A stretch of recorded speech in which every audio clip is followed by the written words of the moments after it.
Hello Varun, उम्मीद करता हूँ आप सबकी तैयारी अच्छी चल रही है। और अभी तक हम जितनी भी वीडियोस देखे हैं गेट से रिलेटेड, इंजीनियरिंग सर्विस से रिलेटेड या कोई भी पीएसयू एग्जाम से रिलेटेड या इंटरव्यू से रिलेटेड, वो आप अच्छे से देख रहे हैं और उनको यूटिलाइज करेंगे अपना करियर ग्रो करने में। ठीक है, बहुत सारी चीज़ें ऐसी होती हैं जो हम डे वन से स्टार्ट करेंगे तो हमारे लिए बेनिफिशियल है। कुछ चीज़ें छोटी मोटी होती है वो हम लास्ट के 2-3 महीने में भी इंप्लीमेंट कर सकते हैं।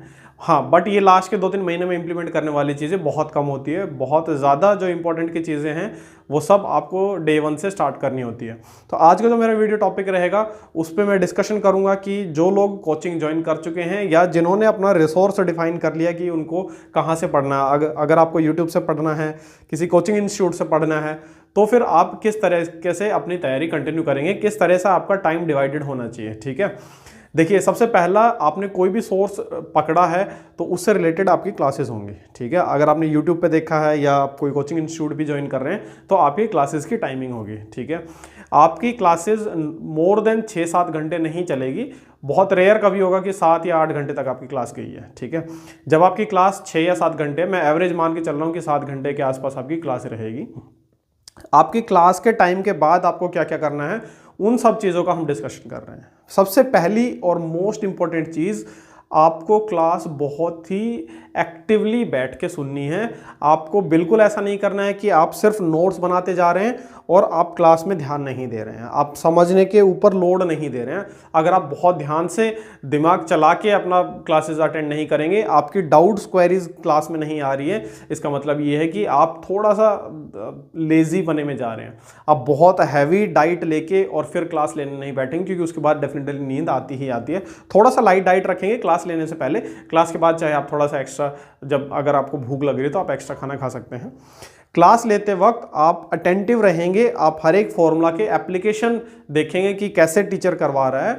आप हर एक कॉन्सेप्ट के पीछे बैकग्राउंड देखेंगे कि कैसे टाइप से क्वेश्चन बनते हैं। जब टीचर आपको पढ़ाता है तो आपको बताएगा कि इस टाइप से क्वेश्चंस आते हैं, इस टाइप के प्रीवियस ईयर क्वेश्चंस है, तो आप अच्छे से ध्यान से समझते चलेंगे। क्लास खत्म होने के बाद आपको क्या करना है, वही जो क्लास में पढ़ा है और जो आपने नोट्स बनाए उसके साथ साथ वो एक बार रिवाइज करेंगे और फॉर्मूला सब लिख के याद करेंगे। देखिए भाई, बहुत ज़्यादा इंपॉर्टेंट हो जाता है कि आप फॉर्मूलाज लिख के याद करें, क्योंकि आप फॉर्मूलाज लिख के याद नहीं करेंगे तो इल्यूजन होगा कि मुझे सब याद है, बट याद नहीं होगा। उसके बाद जब आप क्वेश्चंस करने जाएंगे तो आप कहेंगे सर मुझसे स्टेप्स नहीं बन रहे हैं। तो स्टेप्स ना बनने का ये एक मेजर रीजन होता है कि आपको इल्यूजन है कि आपको फॉर्मूलाज याद है, क्योंकि फॉर्मूलाज की बुक आपने सामने रखी हुई है। बुक सामने रखने से कभी भी फॉर्मूला स्ट्राइक नहीं करता है, कभी भी क्वेश्चंस के जो स्टेप हैं वो स्ट्राइक नहीं करते हैं।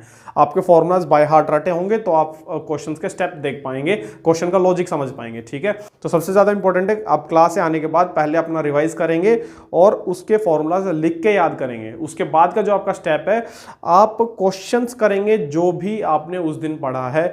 जितने भी यूनिट पढ़िए, 1 यूनिट पढ़िए या 2 यूनिट पढ़िए, 1 चैप्टर पढ़ा है, 2 चैप्टर पढ़े हैं, 1 टॉपिक पढ़ा है, 2 टॉपिक पढ़े हैं, कुछ भी पढ़ा है, आपने जितना पढ़ा है उससे रिलेटेड आप प्रीवियस ईयर गेट के क्वेश्चंस लगाएंगे, प्रीवियस ईयर इंजीनियरिंग सर्विसेज के क्वेश्चन लगाएंगे और उस पर्टिकुलर कोचिंग इंस्टीट्यूट में या जो आपने यूट्यूब चैनल ज्वाइन किया है, कोई भी XYZ सोर्स आपने ज्वाइन किया है, उससे रिलेटेड कोई ना कोई आपके पास क्वेश्चंस का बुकलेट होगा, वो भी सेम डे उन पर्टिकुलर टॉपिक से रिलेटेड कंप्लीट करेंगे। सोने से पहले आपकी ये सारी चीजें कंप्लीट होनी चाहिए, आपके फॉर्मूला टिप्स पे होने चाहिए उस दिन के, आपके क्वेश्चन सारे कंप्लीटेड होने चाहिए उस दिन से रिलेटेड। जितना भी मटेरियल आपके पास अवेलेबल है, सब हर एक मटेरियल से आपका क्वेश्चंस कंप्लीट होना चाहिए। ठीक है, इसके बाद जैसे ही आपका सब्जेक्ट कंप्लीट होता है, नेक्स्ट सब्जेक्ट जब स्टार्ट होता है, तो पहले 1-2 दिन आपके बहुत लाइट रहेंगे।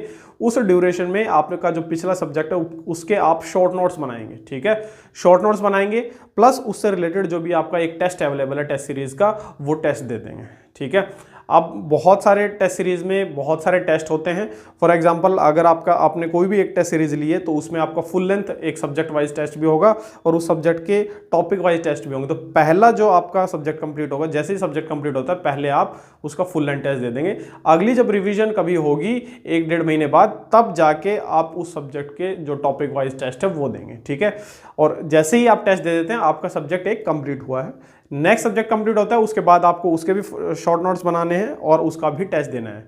क्योंकि पूरे ड्यूरेशन में जब आप क्वेश्चंस कर रहे होंगे बहुत सारे डिफरेंट डिफरेंट सोर्सेज से, तो आपको परफेक्ट आइडिया लग चुका होगा कि आपने क्या करना है, ठीक है, कितना लिखना है, क्या कैसे शॉर्ट नोट्स बनाने हैं, ठीक है। फिर भी शॉर्ट नोट्स के लिंक मैं डिस्क्रिप्शन बॉक्स में डाल दूंगा, आपको एक आइडिया लग जाएगा। आपको वो यूज़ नहीं करने हैं, आपको सिर्फ आइडिया लेना है कि इस टाइप से शॉर्ट नोट्स बनाने हैं, ठीक है। इतना आप करते चलेंगे तो डेफिनेटली आपको कोई इशू नहीं आएगा। जब आपके 2-3 सब्जेक्ट हो जाते हैं तो आप उसके बाद हैबिट बनाएंगे कि डेली किसी एक सब्जेक्ट के आप शॉर्ट नोट्स पढ़ के सोएंगे रात को, क्योंकि आपने एक बार शॉर्ट नोट्स बना लिए तो आपको मैक्सिमम आधा पौना घंटा लगेगा, कोई बड़ा सब्जेक्ट तो 1 घंटा लगेगा उस सब्जेक्ट के फॉर्मूलाज पढ़ने में, शॉर्ट नोट्स देखने में। तो वो आप करके सोएंगे डेली बेसिस पे। डेली बेसिस पे आपके कोई एक सब्जेक्ट टच में रहेगा तो आपको डेफिनेटली लगेगा कि पुराना जो सब्जेक्ट मैंने बहुत पहले किया था तो वो मुझे याद है और मैं कर सकता हूँ, ठीक है। और जब आप रिवीजन करेंगे तो वही शॉर्ट नोट्स रिवाइज करेंगे, क्वेश्चंस करेंगे और टेस्ट देंगे। ये एक रिवीजन का पैटर्न आपका हो जाएगा, ठीक है। इसके अलावा कोई आपकी डाउट या क्वेरी है तो आप कमेंट में डाल सकते हैं। All the best.